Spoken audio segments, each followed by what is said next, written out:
Bəs siz Dağlar Qızı Reyhan mahnısının tarixi haqqında bilirdinizmi? Elə isə dinləyin. 1918-ci ilin mart soyqırımı zamanı ermənilər Azərbaycanlıların toyuna hücum edərək bəyi öldürürlər.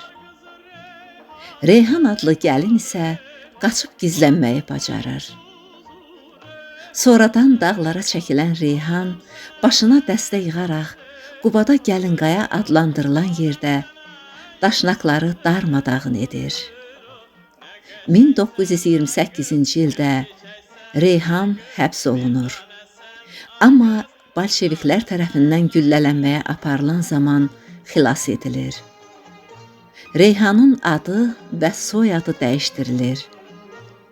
O, Krımdakı bir monastırda yerləşdirilir. Hansı monastıra yerləşdirildiyi məlum deyil. 1959-cu ildə bəstəkar Fikrət Əmirov bu qəhrəman qıza həsr olunan Dağlar Qızı Reyhan şeirinə musiqi bəstələyir. Bir versiyaya görə mahnının sözləri şair Tələt Eyyubova məxsusdur. 1960-cı ildə mahnını ilk dəfə SSR xalq artisti Rəşid Behbudov ifa edir. Lakin bu mahnı SSR xalq artisti Zeynəb Xanlarovanın ifasında daha da məşhurlaşır. Reyhan mahnısı Azərbaycanla qonşu olan bir neçə qonşu ölkə dillərində də ifa edilib.